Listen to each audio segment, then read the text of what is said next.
کرنا، ذریعے معاش بنانا۔ فاسد نیت کیا ہے؟ شوق پورا کرنا، سب کر رہے ہیں میں بھی کروں گا۔ دوسرا صلاحیت دکھانا، مکاتب وہی چلا سکتے کیا میں نہیں چلا سکتا، میں بھی چلا کے دکھاؤں گا۔ پہلے ایک کے ساتھ جڑ کے چل رہے تھے، وہاں پسند نہیں آیا، وہاں کا مینجمنٹ، وہاں کے ناظم صاحب، وہاں کے ناظم تعلیمات سے الجھ گئے، میں بھی دوسرا مکتب قائم کر کے دکھا سکتا ہوں۔ ضد کی وجہ سے قائم کرنا کچھ بھی معاش کا ذریعہ نہیں ہے، اس واسطے مکتب قائم کر کے اپنا گزر بسر کرنے کے لیے ایسے کرنا۔ یہ چار چیزیں فاسد نیت میں آتی ہیں۔ صحیح نیت میں رضا الہی، خدمت دین کا جذبہ، نسل نو کی حفاظت۔ یہ پہلی چیز ہے، مکتب قائم کرنے سے پہلے نیت کا تجزیہ کر لیں۔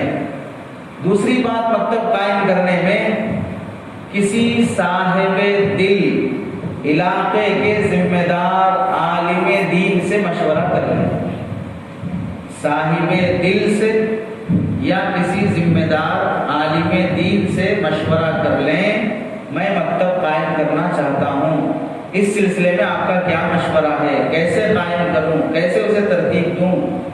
ان کی طرف سے جو ضروری ہدایات ملتی ہیں اس کی پابندی کرے۔ ضروری ہدایات دو طرح کی ہوتی ہیں، انتظام سے متعلق ہدایات، تعلیم سے متعلق ہدایات۔ انتظامی ہدایات پر بھی کاربند ہو، تعلیم سے متعلق جو ہدایات ہوتی ہیں اس کا بھی اہتمام ہو۔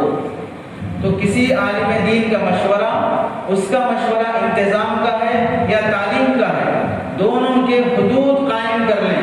ان خطوط اور حدود کی رعایت کرتے ہوئے اپنی اس تعلیمی مکتب کی پوری ذمہ داری ان کے حوالے کرتے ہوئے چلیں، ان کی نگرانی ہو، ان کے پاس جواب دہی کا احساس ہو۔ ہمارے مکتب کے سرپرست حضرت مولانا پیر ذوالفقار صاحب دامت برکاتہ ہیں، ہمارے مکتب کے سرپرست حضرت مولانا عبدالقوی صاحب ہیں۔ آپ کا مکتب کہاں ہے، کون سی گلی میں ہے، کون سے جھاڑ کے نیچے ہے، مجھے معلوم ہی نہیں، سرپرست میں فلاں کا نام آ رہا ہے۔ ایسی سرپرستی سے شرپرستی ہوتی ہے، سرپرستی نہیں ہوتی ہے۔ ایسی سرپرستی میں شرپرستی ہوتی ہے، سرپرستی نہیں ہوتی ہے۔ جگہ معلوم نہیں، کیفیت معلوم نہیں، انتظام معلوم نہیں، تعلیم معلوم نہیں، کچھ نہیں معلوم ہے، اور پھر اوپر نام لکھا ہوا ہے فلاں کی سرپرستی میں چل رہا ہے۔ تو جواب دہی کا احساس، یہ جملہ اس لیے لکھا گیا ہے کہ مجھے مکتب کی پوری انتظامی، تعلیمی دونوں طرح کی رپورٹ فلاں کو سنانا ہے۔ تیسری بات، مکتب قائم کرنے سے پہلے اگر کئی مکاتب قائم کرنا چاہتے ہیں یا ایک ہی مکتب قائم کرنا چاہتے ہیں، کئی مکاتب قائم کرنا چاہتے ہیں، استاذ کا انتخاب زندہ دل استاذ جس میں خوف آخرت ہو، بچوں پر شفقت کا جذبہ ہو، بڑوں کی سن کر چلنے والا ہو، یہ زندہ دل استاذ، اس کا انتخاب، خدمت کا جذبہ ہو، ایسے مدرس کا انتخاب کریں۔ ایسا مدرس مارکیٹ میں نہیں ملتا ہے تو بنانے کی کوشش کریں۔ بنا بنایا ہوا ایسا استاذ مارکیٹ میں نہیں ملتا ہے تو ایسا استاذ بنانے کی کوشش کریں۔ اگر ایک ہی مکتب قائم کرنا ہے تو خود ایسے بننے کی کوشش کریں۔ ایک ہی مکتب قائم کرنا ہے اور خود کو چلانا ہے تو خود زندہ دل بننے کی کوشش کریں، جس میں بڑوں کی سن کر چلنا، آخرت کا خوف ہونا، بچوں پہ شفقت ہونا، یہ تین چیزیں ہونا ضروری ہیں، جسے کہا جائے زندہ دل استاذ ہے۔ چوتھی بات، منظم مؤثر مکاتب شہر میں، صوبے میں، صوبہ جات میں جہاں جہاں چل رہے ہیں ان کا دورہ کر لیں۔ شہر میں دوسرے مکتب بھی چل رہے ہیں، 5 سال سے چلا رہے ہیں، 10 سال سے چلا رہے ہیں، کیسے چلا رہے ہیں، ان کا جائزہ لیا جائے، ان کے تجربات سے فائدہ اٹھایا جائے۔ شہر کے باہر صوبے کو گھوم کے دیکھا جائے، صوبے سے باہر صوبہ جات دیکھے جائیں، ان کی جو محنتیں 10 سالوں سے عمومی پیمانے پر ایک مؤثر انداز میں منظم طریقے سے مکتب کے کپڑے، مکتب کی فیس، مکتب کی تعلیم، مکتب کا انتظام، وہ سب کیسے چلا رہے ہیں، گھوم پھر کر دیکھنے سے آدمی کو نئے تجربے ملتے ہیں. اس کا دورہ کر لیا جائے. یہ چوتھی بات ہے. پانچویں بات، جہاں بھی مکاتب کا دورہ کرنے کے لیے جائیں، اگر ایک مکتب قائم کرنا ہے کسی کو ساتھ لے جانے کی ضرورت نہیں ہے، اکیلے جا کے آ سکتے ہیں. کئی مکتب قائم کرنا ہے، جن جن کو استاد بنانا چاہ رہے ہیں ان تمام اساتذہ کے ساتھ دورہ کریں، ان سب کو ساتھ لے کے جائیں. وہ محنتیں ہمارے پورے اساتذہ دیکھیں، وہ جذبہ جو وہ ان کے اندر ہے وہ ہمارے اساتذہ کے اندر بھی پیدا ہو. تنہا محتمم صاحب جا کے پورے مکاتب کا دورہ کر کے آ گئے اور محتمم صاحب میں جوش آ گیا، ایسا کرنا ویسا کرنا، جیسے چلا لگا کے آئے، 4 مہینے لگا کے آئے، 4 مہینے تہجد پڑھ کے آئے، وہ پورا کر کے آئے، ایسا جذبہ پیدا ہو گیا. بیوی کو اٹھا کے تہجد پڑھانا ہے. بھائی 4 مہینے آپ لگے، بیوی نہیں لگے. چلا آپ لگے اس میں، بیوی نہیں لگے. اس کو تدریجاً اس کو شوق پیدا کرو. ویسے محتمم صاحب پورا دورہ کر لے کے آگے، ایک جذبے میں آگے مجھے کھولنا ہے، فلاں کرنا ہے. اب یہاں اساتذہ مان پڑے ہوئے ہیں، کچھ بھی نہیں چل رہا ہے دماغ کو. اس صورت میں تناؤ پیدا ہو جاتا ہے، ٹکراؤ پیدا ہو جاتا ہے. پورے عملے کو ساتھ لے کے جائیں. اس کی مثال ایسی ہے جیسے ایک گاڑی کے 4 پہیے، ایک ٹائر کو بھیج دیے ہوا بھرنے کے لیے، وہ ٹائر ہوا بھر کے آ گئی، باقی 3 ٹائروں میں ہوا کم ہے، بیلنسنگ برابر نہیں رہے گی، نہیں چلے گا نظام. 4 ٹائروں کو ساتھ لے جاؤ، ہوا بھر کے لاؤ. 4 ٹائروں کو ساتھ لے کے جاؤ، ہوا بھر کے لاؤ، بیلنسنگ برابر رہے گی، سارے عملے میں فکر رہے گی، سارے عملے میں خدمت کا جذبہ رہے گا. معائنہ کرنے کے لیے جب جائیں، چھٹی بات، معائنہ کرنے کے لیے جب جائیں، جانے سے پہلے جانے والے ساتھیوں کی ذہن سازی کر لو. ہم دیکھنے جا رہے ہیں، در و دیوار نہیں، پکنک کے لیے نہیں جا رہے ہیں، سرسری معائنہ کرنا نہیں ہے. ہمیں وہاں کیا کیا چیزیں بغور دیکھنا ہے. مثلا وہاں کی تعلیم کا طریقہ کیا ہے، کیسے پڑھاتے ہیں وہاں پر، تنخواہوں کا نظام کیسے ہے، کب دیتے ہیں، کتنی دیتے ہیں. اگر بچہ شرارت کرتا ہے، سبق نہیں سناتا ہے، سزا دینے کا طریقہ کیا ہے، تعدیب کا طریقہ کیا ہے. چوتھی چیز، وہ مکاتب والے وہاں کے عوام سے کیسے رابطے میں رہتے ہیں. پانچویں چیز، مکتب کی محنت کرتے وقت محنت کا مظاہرہ کرنے کا طریقہ کیا ہے ان کے پاس. ہم 3 سال سے مکتب چلا رہے ہیں، بعض گلی والوں کو نہیں معلوم ہے مکتب چل رہا ہے. مکتب جو چل رہا ہے، آپ کی 3 سال کی محنت کا مظاہرہ کرنے کا طریقہ کیا ہے. جلسے سے کرتے ہیں، انعامات سے کرتے ہیں، بڑوں کو لا کر کرتے ہیں، کیسے کرتے ہیں وہ لوگ. چھٹی بات ہے، امتحانات لینے کا طریقہ کیا ہے. یہ سب چیزیں معائنہ کرنے میں رہتی ہیں. ان سے براہ راست پوچھیں، بھئی آپ تنخواہ کتنی دیتے ہیں اپنے اساتذہ کو، کیسے پڑھاتے ہیں، بچہ دیر سے آتا ہے تو کیسے سزا دیتے ہیں. یہ سب تعلیم کا طریقہ دوبارہ سن لیجئے. معائنہ کرنے میں تعلیم کا طریقہ، تنخواہ کا طریقہ، سزا دینے کا طریقہ، عوامی روابط کا طریقہ، اپنی مکتب کی محنت کو ظاہر کرنے کا طریقہ، امتحانات لینے کا طریقہ. یہ 6 چیزیں مکاتب کے دورے میں معائنہ کرنے کی ہوتی ہیں. یہ کیوں ضروری ہے؟ ضروری اس واسطے ہیں، آدمی کوئی بھی چیز عمر کا ایک مرحلہ گزرنے کے بعد صحبت سے سیکھتا ہے یا نصیحت سے سیکھتا ہے. صحبت سے سیکھتا ہے یا نصیحت سے سیکھتا ہے. اب جو یہ پروگرام ہو رہا ہے بولنے سے ہو رہا ہے، نصیحت سے سیکھنا. دوسرا ہے صحبت سے سیکھنا. یہ دورہ صحبت سے سیکھنا ہوتا ہے. 1 دن لگے گا، 2 دن لگیں گے، 3 دن آپ قیام کر کے دیکھنا پڑے گا. کہیں 4 دن ایک ہی جگہ قیام کر کے دیکھنا پڑے گا، اس کی شاخیں گھومنا پڑے گا. معمولی چیز نہیں ہے مکتب چلانا. ہمارے مکاتب کامیاب کیوں نہیں ہیں؟ کیونکہ ہم نے کامیاب بنانے کے اسباب اپنائے نہیں ہیں. ٹیوشن کامیاب چل رہا ہے، اس پہ تو آگے بات آئے گی. تو صحبت سے سیکھنا، دوسرا ہے نصیحت سے سیکھنا، یا اس کو بولو تجربے کار سے سیکھنا یا تجربہ کر کے سیکھنا۔ تجربے کار سے سیکھنا یا تجربہ کر کے سیکھنا، انگلی پکڑ کے چلنا سیکھنا، ٹھوکر کھا کے چلنا سیکھنا، کیا پسند کرتے ہیں پسند کر لیں۔ تجربے کار سے سیکھنا زیادہ عافیت ہے، تجربہ کر کے سیکھنا یہ زیادہ مشکل ہے۔ صحبت سے سیکھنا زیادہ نفع دیتا ہے، زیادہ دیر پا یاد رہتا ہے آدمی کو۔ اسی واسطے حضرت ہردوئی ہوں، قاری طیب صاحب ہوں، فلاں ہوں، کتنے اکابر ایسے گزرے ہیں، طویل صحبت اہل دل کے پاس گزار کر صرف تصوف نہیں سیکھا بلکہ انتظام بھی سیکھا ہے۔ اس واسطے ان مکاتب کا دورہ ضروری ہے۔ سالوں کا تجربہ لمحوں میں مل جاتا ہے۔ منزل پوچھ کر چلنا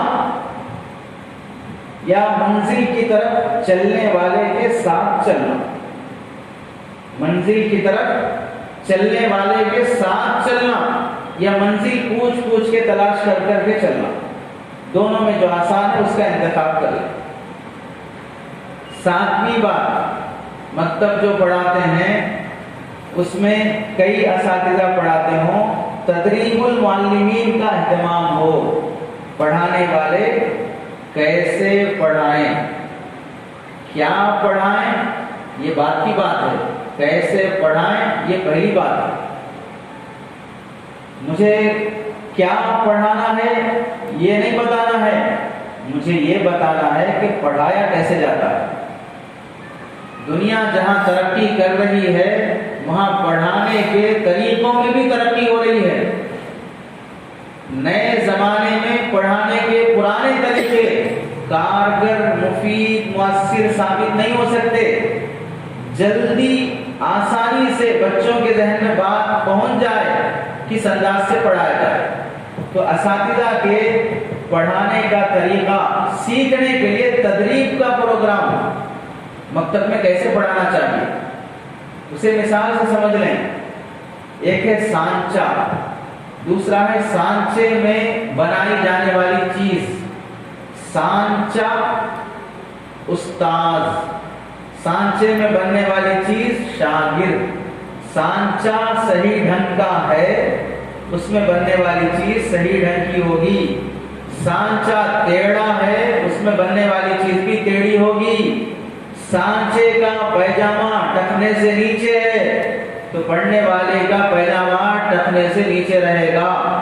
سانچے کی وضاحت شریعت کے خلاف ہے تو اس کے پاس پڑھنے والے کی وضاحت بھی شریعت کے خلاف رہے گی۔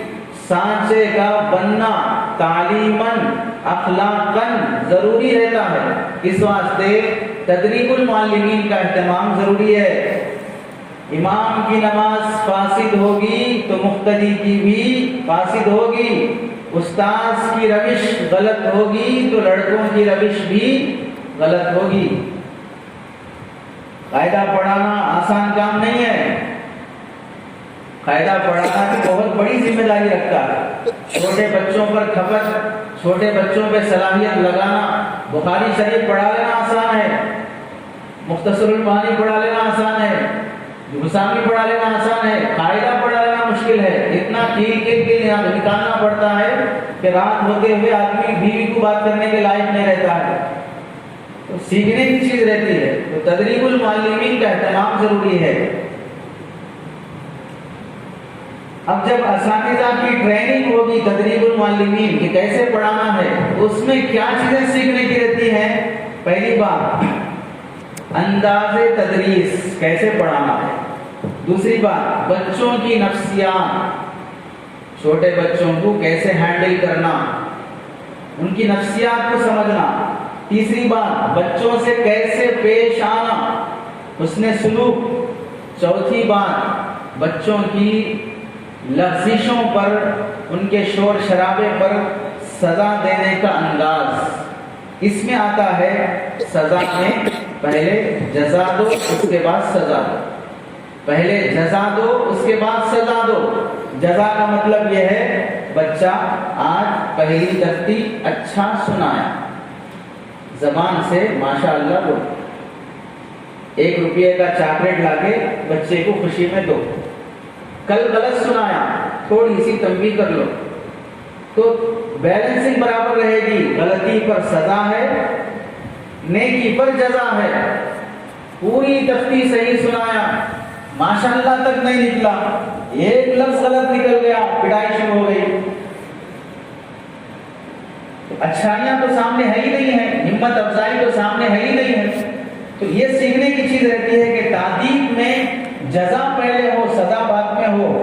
زبان کی شستگی، بچے سے بات کرنے میں ارے دلے سے بات کرنا، گھناؤنی زبان استعمال کرنا، بازاری زبان استعمال کرنا، یہ سب وہ سانچے کی خرابی ہے۔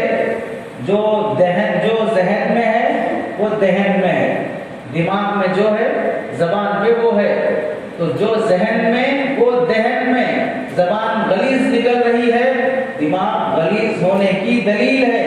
اس واسطے زبان کی شستگی، صاف زبان، سلیقے کی زبان بچوں کے ساتھ ہونا ضروری ہے۔ ایسے ہی کامیاب استاذ کے تدریب المعلمین میں وہ استاذ کامیاب ہے جس کے اندر یہ 4 باتیں، انداز تدریس، نفسیاتی تربیت، حسن سلوک، تعلیم کا طریقہ، یہ جب آ جاتے ہیں، وہ استاذ اگر انار کے درخت کے نیچے بھی بیٹھے گا تو بھی وہ دارالعلوم دیوبند قائم کر لے گا۔ وہ استاذ انار کے درخت کے نیچے بھی بیٹھے گا، ایک جامعہ بنا لے گا، اس کے لیے عمارت کی، اس کے لیے بلڈنگوں کی، اس کے لیے پہلے سے کسی بڑی تعمیر کی ضرورت نہیں پڑتی ہے، وہ اپنے انداز سے ہی ایک مکان اور ایک منزل طے کر لیتا ہے۔ اس لیے اساتذہ کی تدریب کا نظام ہو۔ 8ویں بات، بچے جو پڑھنے کے لیے آتے ہیں ان سے فیس لینا، فیس لینے کی بات علاقے کی نوعیت پر موقوف ہے۔ کسی علاقے میں لینا مفید ہے، کسی علاقے میں لینا مضر ہے، کسی علاقے میں کام کر کے پھر لینا پڑتا ہے، کسی علاقے میں لے کے پھر کام کرنا پڑتا ہے، کسی علاقے میں کم فیس رکھنا پڑتا ہے، کسی علاقے میں زیادہ رکھنا پڑتا ہے۔ اس واسطے فیس لینا تو ہے لیکن علاقے کی نوعیت پر موقوف ہے۔ کبھی کام کر کے لیں گے، کبھی لے کے کام کریں گے، کبھی دونوں ساتھ ساتھ کریں گے۔ البتہ فیس لینے میں 2 باتوں کی رعایت رہے۔ پہلی بات، مخاطب کی استطاعت، سامنے والے کی حیثیت۔ دوسری بات، انتظامی ضرورت، سامنے والے کی حیثیت کا لحاظ رکھو، اپنے انتظامی ضرورت کا لحاظ رکھو۔ یہ 2 باتوں کا لحاظ رکھتے ہوئے فیس لینا ہے۔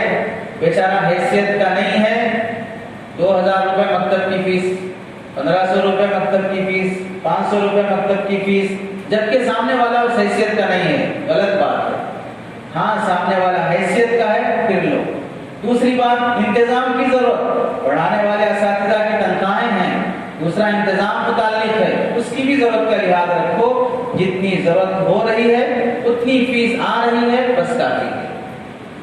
یہ 8ویں بات۔ 9ویں بات، بچے سبق نہ سنائیں، دیر حاضری کریں، غیر حاضری کریں، شرارت کریں، سزا دینے کا طریقہ کیا ہونا چاہیے؟ اس میں بنیادی بات یہ یاد رکھیں، سزا دینے میں جذبہ مخلصانہ ہو، طریقہ بھی مخلصانہ ہو، جذبہ بھی مخلصانہ ہو، طریقہ بھی مخلصانہ ہو۔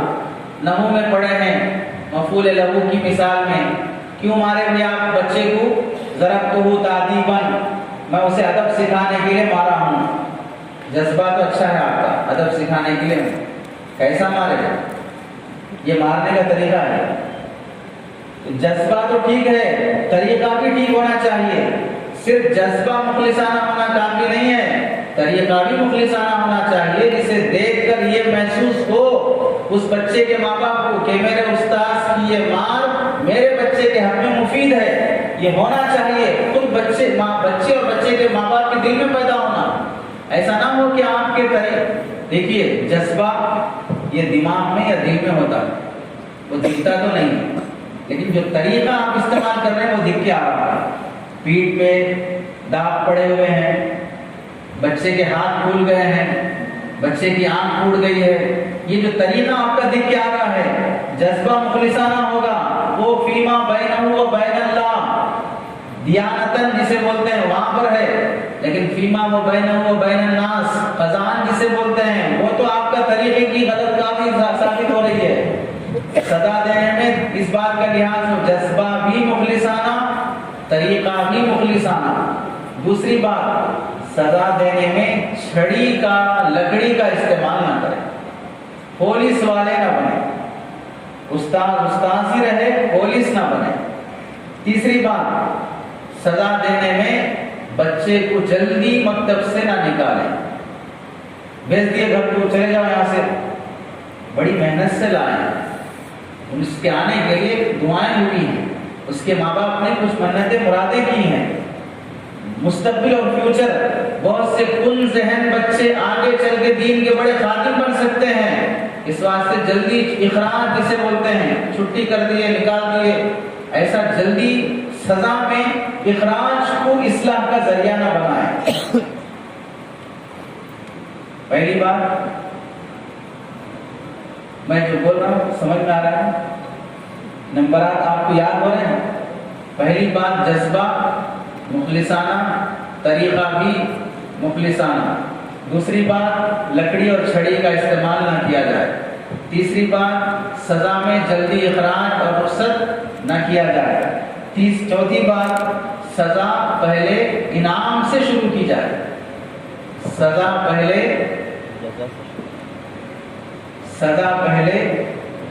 انعام سے شروع کی جائے۔ قرآن مجید کی بات آیتوں میں انہیں خوشخبری سنا دو، وبشرہ بعذاب علیم، خوشخبری عذاب علیم کے ساتھ، ایسے ہی سزا انعام کے ساتھ۔ سزا پہلے انعام سے شروع کرو، بچے کو قریب کرو، مانوس کرو، سبق پڑھا کر ایسے نہ بنو کہ بچے کی نظر میں ہم دشمن بن گئے، ایسا رویہ نہیں۔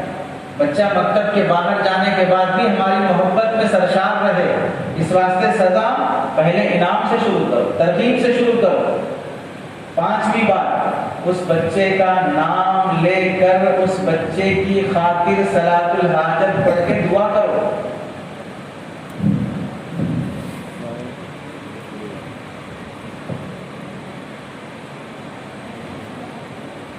چھٹی بات، خود بھی بچے کے سرپرست کو بھی بچے کی اس شرارت کن ذہنی ختم کرنے کے لیے حسب استطاعت صدقہ کرو۔ کامیاب نسل کو جنم دینا چاہتے ہیں، درد ذہن کی تکلیف برداشت کرنا پڑے گا۔ درد ذہن کی تکلیف برداشت نہیں کریں گے، صاحب اولاد نہیں بن سکتے۔ ایسے ہی استاذ روحانی باپ کہلاتا ہے تو مکتب کی تکلیفیں بچوں کی طرف سے ہونے والی برداشت کرنا پڑے گا، تب جا کے کامیاب نسل جنم لے سکتی ہے۔ اس لیے یہ سب کام کرنے میں تربیت بچے کی کم ہوتی، استاذ کی زیادہ ہوتی، لیکن نسل بنتی ہے۔ تو خود بھی اور بچے کے سرپرست کے ذریعے صدقے کا حسب استطاعت اہتمام۔ ساتویں بات، سرپرستوں سے مشورہ بلا کے آپ کے بچے پر ہم ایسی محنت کر رہے ہیں، پھر بھی قابو میں نہیں آ رہا ہے، بچہ کیا کھاتا ہے، ہوٹل کا کھاتا ہے، ٹی وی دیکھتا ہے، گالیاں دیتا ہے، رات میں کب سوتا ہے، کیا اس کے معاملات ہیں، آپ کی توجہ اس پر کتنی ہے، والدین سے مشورہ کریں۔ آٹھویں بات، کسی اللہ والے کی جب آپ کے علاقے میں آمد ہو، ان ذہن بچوں کی فہرست لے کر اس اللہ والے کے پاس پہنچ جائیں۔ میرے مکتب کے 3 بچے کن ذہن آپ دعا کر دیجیے، کامیاب ہو جائیں۔ جب یہ تڑپ کسی استاذ میں آ جائے، پھر بتائیے اللہ کی طرف سے اس مکتب کی کامیابی کے فیصلے ہوں گے یا نہیں ہوں گے؟ اس مکتب میں پڑھنے والے بچے کامیاب ہوں گے یا نہیں ہوں گے؟ آخری بات، بچوں کے سامنے اسلاف کی طالب علمانہ زندگی کے واقعات پڑھ کر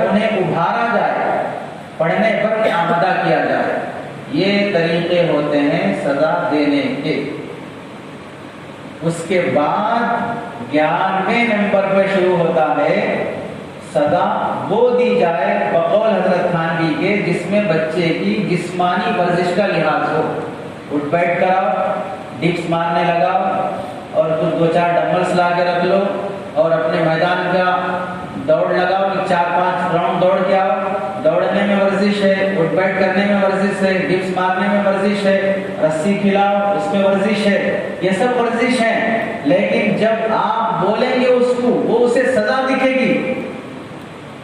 مقصود تو یہی ہے نا کہ سزا سے بچہ اپنے جرم سے باز آ جائے، یہ مقصود ہے، وہ بھی ہو جائے گا، بچے کی ورزش بھی ہو جائے گی۔ یہ سزا دینے کے طریقے ہوتے ہیں۔ تو یہ 11ویں نمبر پہ آتا ہے۔ اب 11ویں نمبر کو ہم پہلے نمبر پر بھی غلط طریقے سے رکھے ہیں۔ 11ویں نمبر کو بھی ہم پہلے نمبر پر غلط طریقے سے رکھے ہیں، یعنی ڈائریکٹ مار دو، گریبان پکڑ لو، کان موڑ دو، فلاں کرو۔ 10ویں بات، مکتب میں کیا پڑھانا ہے، نصاب سلیبس کیا ہونی چاہیے۔ سلیبس جو تجربے کار لوگوں کا پہلے سے بنا ہے، ممبئی کا، ملت والوں کا، ہردوئی کا، بنگلور کا، بھٹکل کا، حیدرآباد کا، عادل آباد کا، جو ہو سکتا ہے تقریباً۔ لیکن جب آپ دورہ کریں گے، آپ کے سامنے ممبئی کا بھی نصاب آئے گا، آپ کے سامنے ہردوئی کا بھی ہے، آپ کے سامنے بنگلور کا بھی ہے، آپ کے سامنے بھٹکل کا بھی ہے۔ مختلف لوگ محنت کر کے مکتب کے لیے نصاب بنا چکے ہیں، ان کے تجربوں سے فائدہ اٹھائیں، بیائی ہی یا ان کے تجربوں سے فائدہ اٹھائیں، اس میں ترمیم کرتے ہوئے نصاب کی لکیر اور نصاب کی حد بندی میں جکڑے رہنے سے زیادہ نصاب کی روح پر توجہ دی جائے، نصاب کے مقصود پر توجہ دی جائے۔ نصاب کے تانے وہی کتاب پڑھانا، وہیں کی پڑھانا، اس سے زیادہ مقصود حاصل ہونے کی فکر ہو۔ نصاب میں تقابل نہ ہو، تفاخر نہ ہو، تحقیر نہ ہو۔ وہاں کا پڑھا رہے ہیں، ہم یہاں کا پڑھا رہے ہیں، وہ کتاب پڑھا رہے ہیں، ہم یہ کتاب پڑھا رہے ہیں۔ دونوں کا مقصود دینی تعلیم دینا ہے۔ نصاب پر تفاخر نہ رہے، نصاب کی حد بندیوں میں جھگڑے نہ رہے۔ 11ویں بات، مکتب کہاں ہونی چاہیے؟ مسجد میں بھی ہو سکتا ہے، اسکول میں بھی ہو سکتا ہے، گھر پر بھی ہو سکتا ہے۔ یہ تینوں جگہ مکتب کی ہیں۔ گھر پر مکتب شروع کریں، اسکول کے خارجی اوقات میں مکتب شروع کریں، مسجد کے تحت میں مکتب شروع کریں۔ ویسے دارالعلوم دیوبند کے رابطہ مدارس اسلامیہ کے ضابطے میں سے ہے کہ مدرسے کی آمدنی کے 18 سے 12% آمدنی مکاتب پر خرچ ہونی ہے، یعنی مکاتب مدارس کے تحت میں بھی 18 سے 20% خرچ کے ساتھ چلنے ہیں۔ یہ اصول اور ضابطوں میں سے ہے۔ 12ویں بات، مکاتب کو فرقہ واریت سے آزاد رکھیں۔ ہمارے مسلک کا مکتب، دیوبندی مکتب کا مسلک، اہل حدیث کا مکتب، فلاں کا مکتب، مکتب کو مسلکی چھاپ سے آزاد رکھیں تاکہ دوسرے مسلک کے بچے بھی آپ کے مکتب میں تعلیم کی نسبت سے آئیں۔ وہ آپ کے مسلک کی چھاپ کی نسبت سے آنا نہیں چاہ رہے ہیں۔ تعلیم اچھی ہے لیکن مسلک کی چھاپ ایسی دے کے رکھتے ہیں کہ وہ معلوم ہو رہا ہے آپ کی مکتب کی تعلیم سے، اس واسطے اسے آزاد رکھیں، دوسروں کے لیے دروازہ کھلا رہے گا۔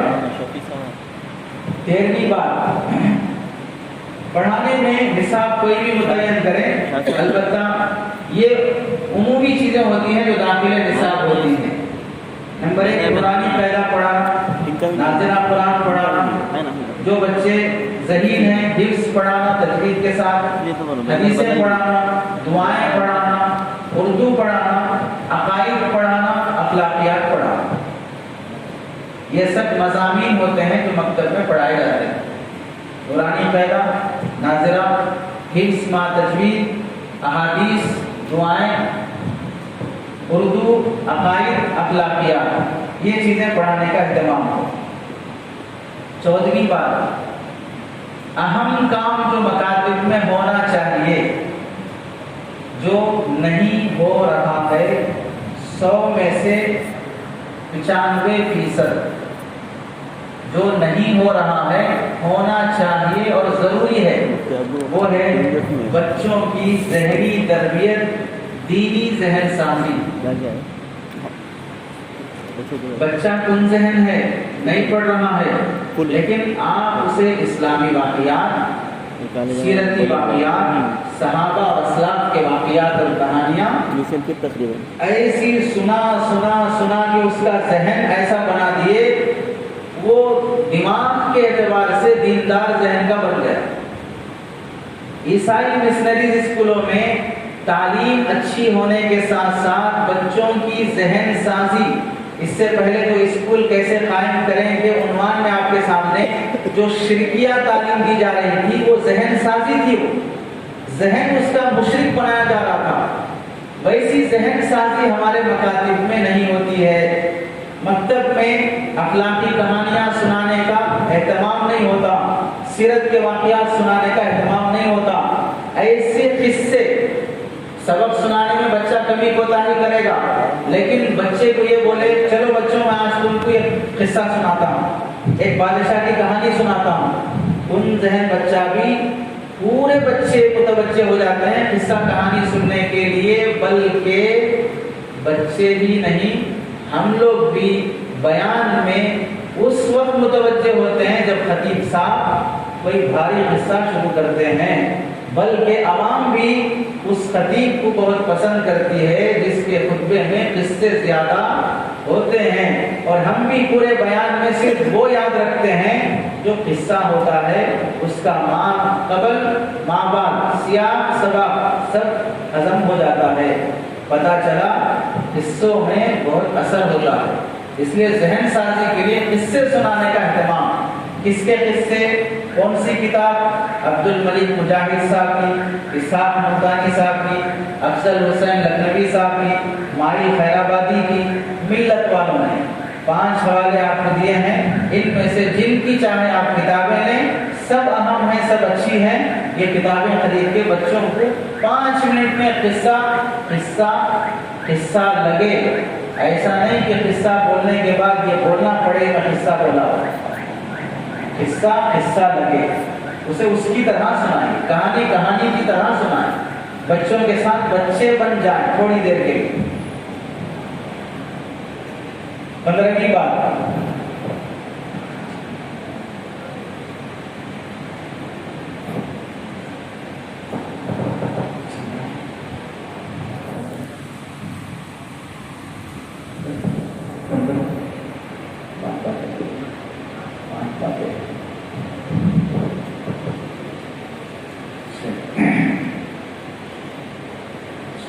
بس اب 5 باتیں رہ گئی، اس کے بعد ٹیوشن کے عنوان پہ تھا، اسے ہم موقوف رکھتے ہیں، حضرت تشریف لا چکے ہیں، ہم سب کو حضرت سے استفادہ کرنا ہے۔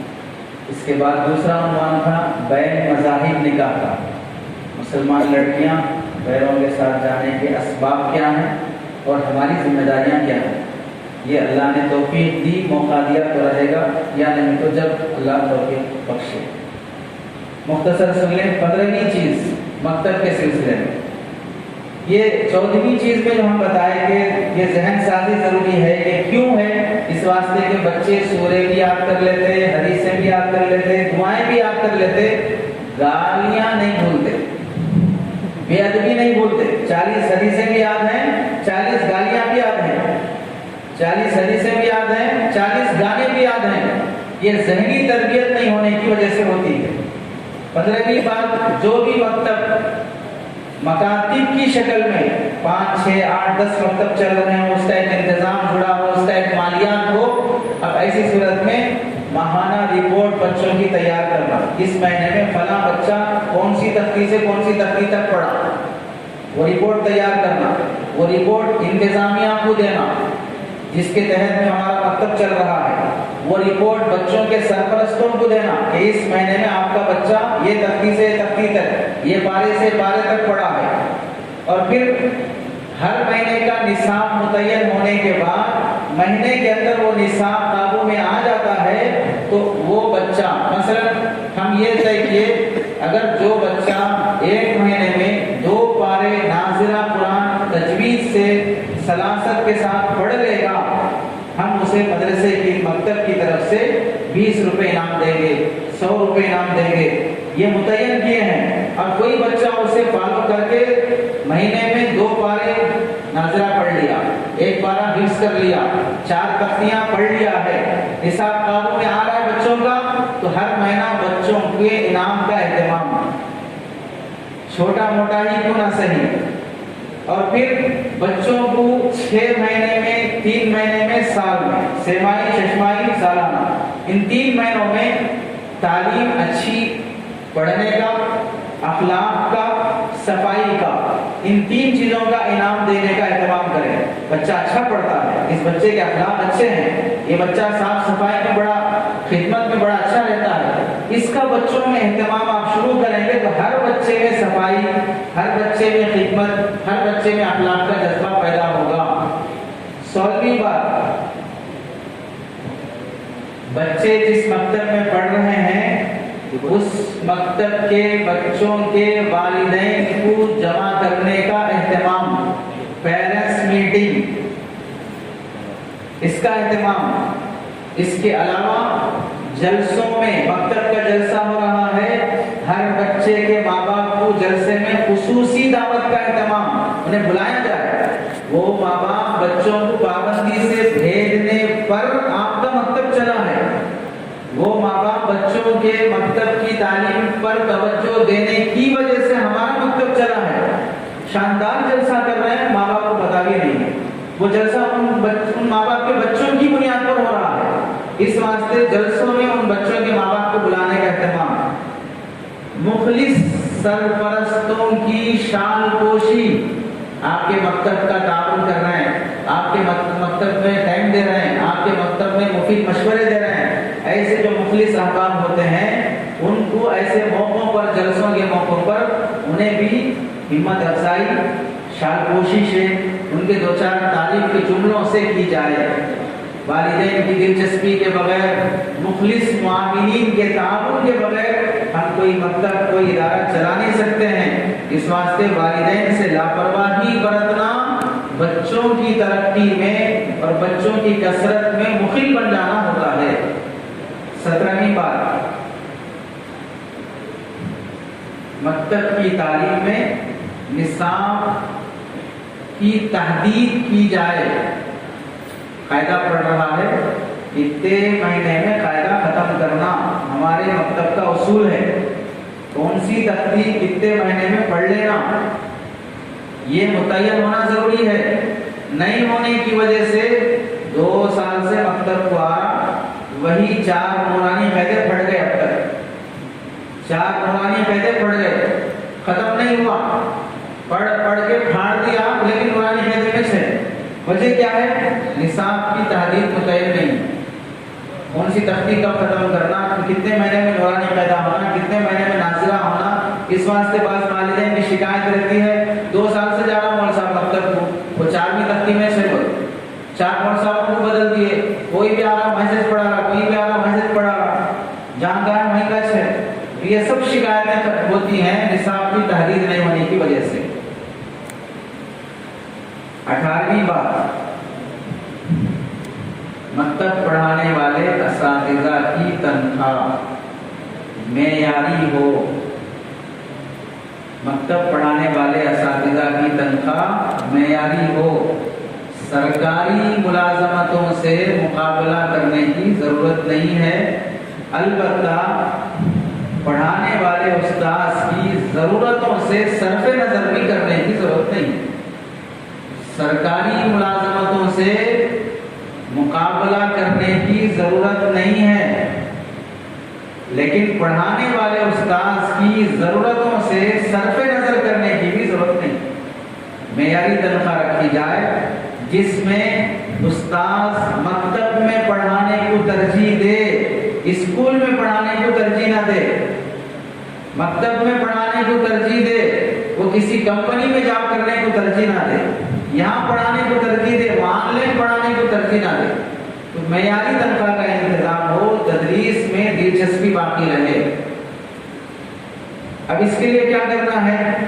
منتظم جو بھی مکتب کا انتظام کرنے والے ہیں، تنخواہ معیاری وقت پر دے دیں، ٹال کر کم تنخواہ دے کر توکل کا بیان کرنے کی ضرورت نہیں ہے، توکل پر بیان کرنے کی ضرورت نہیں ہے۔ اجیر کو اس کی اجرت دے دو، مزدور کی اس کی مزدوری دے دو، اس کے بعد بیان کرو۔ مزدوری دینے سے پہلے توکل پر بیان کرنے کی ضرورت۔ حضرت ہارون رشید رحمۃ اللہ علیہ سے ایک بندہ پیسہ مانگنے کے لیے آیا، کیا واسطے؟ حج کو جانے کے لیے پیسہ ہونا ہے۔ ہارون رشید بولے تمہارے پاس پیسہ نہیں ہے تو حج فرض نہیں ہوتا، تو کئی کو حج کو جانے کے واسطے پیسہ پوچھ رہے۔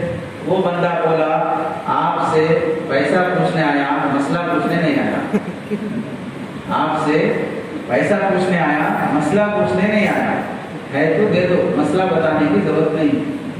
تو جو مزدور ہے اس کو اس کی مزدوری دے دو، اس کے سامنے مزدوری میں کمی کوتاہی کر کے اس عنوان کو بدنام کرنے کی ضرورت نہیں ہے۔ لیکن اس کا دوسرا حصہ ہے مدرس اجرت کو مقصود نہ بنائے، اجر کو مقصود بنائے۔ دو طرف بولیں گے تو بیلنسنگ رہے، خالی ناظموں کے بارے میں سن لیے، استاد اپنے بارے میں نہیں سنا تو بھی پھر تضاد بیانی ہو جاتی ہے۔ مدرس اجرت کو مقصود نہ بنائے، اجر کو مقصود بنائے۔ تنخواہ جسے تن چاہتا ہے اللہ انتظام کر دیں گے، منخواہ جسے من چاہتا ہے وہ مشکل ہے۔